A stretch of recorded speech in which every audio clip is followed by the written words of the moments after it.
June 25 ಗುರುವಾರದ ದಿನ ನಿರ್ಜಲ ಏಕಾದಶಿ ಬಂದಿದೆ. ಈ ದಿನ ಹಣೆಗೆ ಯಾವ ತಿಲಕ ಇಟ್ಟರೆ ವರ್ಷಪೂರ್ತಿ ವಿಷ್ಣುದೇವರ ಕೃಪೆಯಿಂದ ಹಣದ ಐಶ್ವರ್ಯ ನೋಡಬಹುದು. ಈ ಏಕಾದಶಿಯ ವ್ರತಕತೆ ಏನು? ಈ ಕತೆ ಕೇಳಿದರೆ ಯಾವೆಲ್ಲ ಪಾಪಗಳು ನಾಶವಾಗುತ್ತೆ? ಏಕಾದಶಿ ತಿಥಿ ಸಮಯ, ದ್ವಾದಶಿ ದಿನದ ಪಾರಣ ಸಮಯದ ಸಂಪೂರ್ಣ ಮಾಹಿತಿಯನ್ನು ಇವತ್ತಿನ ಈ ವಿಡಿಯೋದಲ್ಲಿ ಸಂಪೂರ್ಣವಾಗಿ ತಿಳಿಸಿಕೊಡ್ತೀವಿ ಬನ್ನಿ. ನಿರ್ಜಲ ಏಕಾದಶಿಯನ್ನು ಭೀಮಸೇನ ಏಕಾದಶಿ ಅಥವಾ ಪಾಂಡವ ಏಕಾದಶಿ ಎಂಬ ಹೆಸರಿನಿಂದಲೂ ಕರೆಯಲಾಗುತ್ತೆ. ವೈಕುಂಠ ಏಕಾದಶಿಗೆ ಎಷ್ಟು ಶಕ್ತಿ ಇರುತ್ತದೆಯೋ, ಮಹತ್ವವಿರುತ್ತದೆಯೋ, ನಿರ್ಜಲ ಏಕಾದಶಿಗೂ ಅಷ್ಟೇ ಮಹತ್ವವಿದೆ. ವರ್ಷದಲ್ಲಿ ಬರುವ 24 ಏಕಾದಶಿಗಳನ್ನು ಆಚರಿಸಿದ ಫಲ ಸಿಗಬೇಕೆಂದರೆ ಈ ನಿರ್ಜಲ ಏಕಾದಶಿಯನ್ನು ಶ್ರದ್ಧೆಯಿಂದ ಮಾಡಬೇಕು. ಭೀಮಸೇನನು ಈ ಏಕಾದಶಿಯನ್ನು ಪೂರ್ವ ಕಾಲದಲ್ಲಿ ಆಚರಿಸಿ ಮಹಾಪುಣ್ಯವನ್ನು ಹೊಂದಿದ್ದನು. ನಿರ್ಜಲ ಎಂದರೆ ನೀರನ್ನು ಕೂಡ ತ್ಯಜಿಸಿ ಉಪವಾಸ ಮಾಡುವುದು.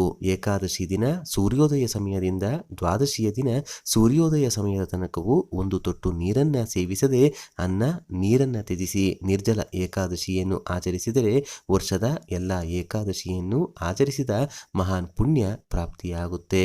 ಮೊದಲು ಈ ಏಕಾದಶಿಯ ಸಮಯ, ಪೂಜೆಯ ವಿಧಾನ ತಿಳಿದು ಆ ನಂತರ ಏಕಾದಶಿಯ ವ್ರತಕತೆ ಏನು ಅಂತ ತಿಳಿದುಕೊಳ್ಳೋಣ.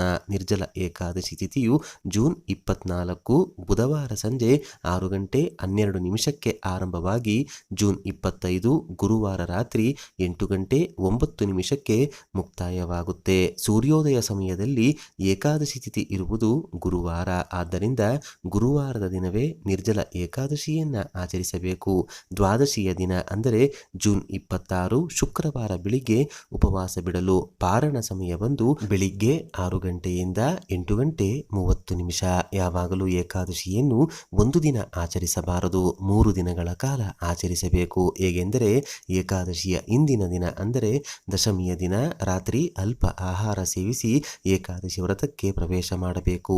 ಏಕಾದಶಿ ಉಪವಾಸ ಮಾಡಿ ವ್ರತಕಥೆಯನ್ನ ಕೇಳಿ ದ್ವಾದಶಿಯ ದಿನ ಬೆಳಿಗ್ಗೆ ಉಪವಾಸ ಬಿಟ್ಟು ದಾನ ಧರ್ಮಗಳನ್ನು ಮಾಡಿ ಏಕಾದಶಿ ವ್ರತವನ್ನ ಮುಗಿಸಬೇಕು. ನಿರ್ಜಲ ಏಕಾದಶಿಯ ದಿನ, ಅದರಲ್ಲೂ ವಿಷ್ಣುದೇವರ ದಿನವಾದ ಗುರುವಾರದಂದೇ ಈ ಏಕಾದಶಿಯು ಬಂದಿದೆ. ಆದ್ದರಿಂದ ಈ ದಿನದಂದು ಹಳದಿ ಬಣ್ಣದ ವಸ್ತ್ರವನ್ನು ಧರಿಸಿಕೊಂಡು ದಿನವನ್ನು ಆರಂಭಿಸಬೇಕು. ನಿಮಗೆ ಏಕಾದಶಿ ಆಚರಿಸಲು ಬರುವುದಿಲ್ಲ ಅಥವಾ ವ್ರತ ಮಾಡಲು ಸಾಧ್ಯವಾಗುವುದಿಲ್ಲ ಎಂದರೆ ಕೊನೆಯ ಪಕ್ಷ ಈ ವಿಡಿಯೋವನ್ನು ಸಂಪೂರ್ಣವಾಗಿ ನೋಡಿ. ಈ ವಿಡಿಯೋ ಮುಗಿಯೋ ತನಕವೂ ಮುಗಿದ ಮೇಲೂ ಕೂಡ ನಿಮ್ಮ ಸಂಪೂರ್ಣ ಮನಸ್ಸು ವಿಷ್ಣುದೇವರ ಸೇವೆಯ ಕಡೆ ಕೇಂದ್ರೀಕರಿಸುತ್ತದೆ. ಇದರಿಂದಲೂ ಅಪಾರ ಪುಣ್ಯವನ್ನು ನೀವು ಪಡೆಯಬಹುದು. ನಿರ್ಜಲ ಏಕಾದಶಿಯ ದಿನ ಸೂರ್ಯೋದಯಕ್ಕೂ ಮೊದಲೇ ಎದ್ದು ಸ್ನಾನ ಮಡಿಗಳನ್ನ ಮಾಡಿಕೊಂಡು ವ್ರತ ಸಂಕಲ್ಪ ಕೈಗೊಳ್ಳಿ.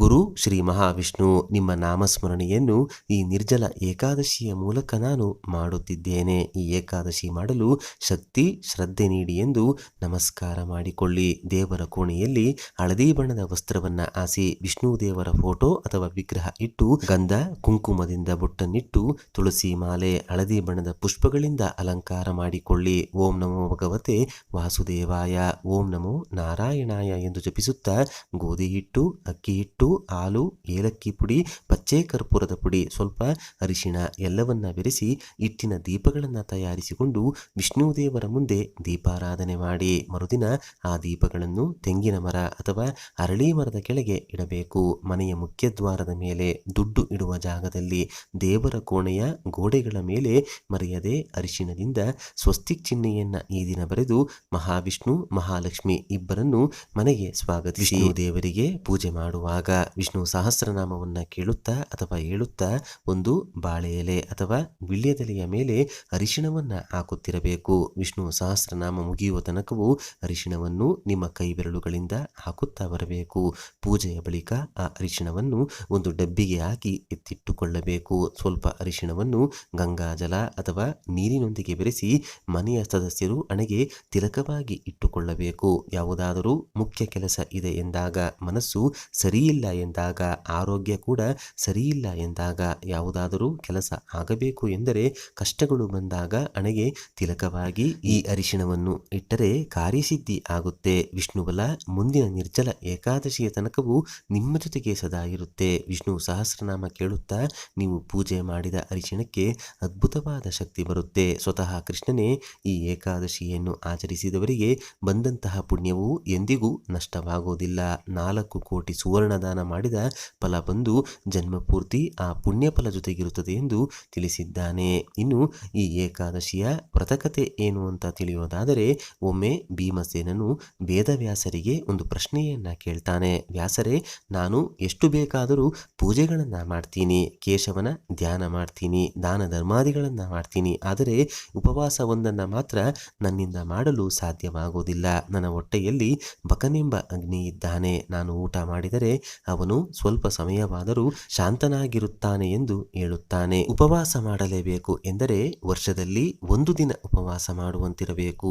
ಒಂದು ಏಕಾದಶಿಯ ದಿನ ಉಪವಾಸ ಇದ್ದರೆ ಎಲ್ಲ ಏಕಾದಶಿಯ ದಿನ ಉಪವಾಸ ಮಾಡಿದಂತಹ ಪುಣ್ಯಫಲ ನೀಡುವಂತಹ ದಿನವಿದ್ದರೆ ತಿಳಿಸಿ ಎಂದಾಗ ವ್ಯಾಸರು ಭೀಮನಿಗೆ ಹೀಗೆ ಹೇಳ್ತಾರೆ. ಜ್ಯೇಷ್ಠ ಮಾಸದಲ್ಲಿ ಶುಕ್ಲ ಪಕ್ಷದಲ್ಲಿ ಸೂರ್ಯನು ವೃಷಭ ರಾಶಿ ಇಲ್ಲವೇ ಮಿಥುನ ರಾಶಿಯಲ್ಲಿ ಬರುವ ಏಕಾದಶಿಯ ದಿನ ಸ್ನಾನ ಮಾಡಿ, ನೀರೂ ಸಹ ಕುಡಿಯದೆ ಕೇವಲ ಆಚಮನ ಮಾಡಿ ಉಪವಾಸವನ್ನ ಮಾಡಬೇಕು. ದ್ವಾದಶಿ ದಿನ ಬೆಳಿಗ್ಗೆ ಎದ್ದು ಸ್ನಾನ ಮಾಡಿ ಬ್ರಾಹ್ಮಣರಿಗೆ ಜಲದಾನ ಮಾಡಿ ಬ್ರಾಹ್ಮಣರ ಜೊತೆ ಭೋಜನ ಮಾಡಬೇಕು. ಇದರಿಂದ ವರ್ಷದ ಅಷ್ಟು ಏಕಾದಶಿಯ ಫಲವು ಪ್ರಾಪ್ತಿಯಾಗುತ್ತದೆ. ಇದರಲ್ಲಿ ಸಂಶಯವಿಲ್ಲ.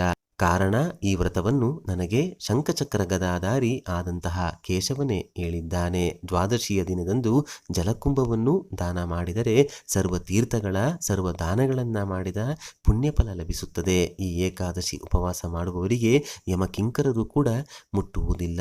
ವಿಷ್ಣು ದೂತರು ಅವರನ್ನು ವಿಷ್ಣು ಲೋಕಕ್ಕೆ ಕೊನೆಗಾಲದಲ್ಲಿ ಕೊಂಡೊಯ್ಯುತ್ತಾರೆ. ಆದ್ದರಿಂದ ಈ ಏಕಾದಶಿಯ ದಿನ ದ್ವಾದಶಿಯ ದಿನ ಮರೆಯದೆ ಸಾಧ್ಯವಾದಷ್ಟು ದಾನಗಳನ್ನು, ಅದರಲ್ಲೂ ಜಲದಾನವನ್ನ ತಪ್ಪದೆ ಮಾಡಿಕೊಳ್ಳಿ. ವ್ಯಾಸರ ಮಾತು ಕೇಳಿದ ಎಲ್ಲ ಪಾಂಡವರು ಈ ಏಕಾದಶಿಯನ್ನು ವಿಧಿಪೂರ್ವಕದಿಂದ ಆಚರಿಸುತ್ತಾರೆ. ಭೀಮಸೇನನು ಆ ದಿವಸದಿಂದ ಈ ಮಹಿಮಾನ್ವಿತವಾದ ವ್ರತವನ್ನು ಆಚರಿಸಿದನು. ಆದ್ದರಿಂದಲೇ ಈ ಏಕಾದಶಿಗೆ ಭೀಮಸೇನ ಏಕಾದಶಿ ಅಥವಾ ಪಾಂಡವ ಏಕಾದಶಿ ಎಂಬ ಹೆಸರು ಕೂಡ ಬಂದಿದೆ. ಈ ಕಥೆಯನ್ನು ಹೇಳಿದವರಿಗೂ ಕೇಳಿದವರಿಗೂ ಅಖಂಡ ಪುಣ್ಯಫಲ ಲಭಿಸಿ ಸ್ವರ್ಗ ಪ್ರಾಪ್ತಿಯಾಗುತ್ತದೆ. ಈ ದಿನ ಆದಷ್ಟು ಮೌನವಾಗಿರಿ. ಆರೋಗ್ಯ ಚೆನ್ನಾಗಿದ್ದವರು ಮಾತ್ರ ನಿರ್ಜಲ ಉಪವಾಸ ಮಾಡಿ. ಯಾರನ್ನು ಈ ದಿನ ನಿಂದಿಸಬೇಡಿ, ಕೂಗಾಡಬೇಡಿ, ಸುಳ್ಳನ್ನು ಹೇಳಬೇಡಿ, ಪಾಪದ ಕೆಲಸಗಳನ್ನ ಮಾಡಬೇಡಿ. ನಿರ್ಜಲ ಏಕಾದಶಿಯ ಈ ವ್ರತಕಥೆಯನ್ನ ಕೇಳಿದರೆ ಸ್ವರ್ಗ ಲಭಿಸುತ್ತದೆ. ಕುರುಕ್ಷೇತ್ರದಲ್ಲಿ ಸೂರ್ಯಗ್ರಹಣ ಸಮಯದಲ್ಲಿ ಶ್ರಾದ್ದ ವಿಧಿ ಮಾಡಿದ,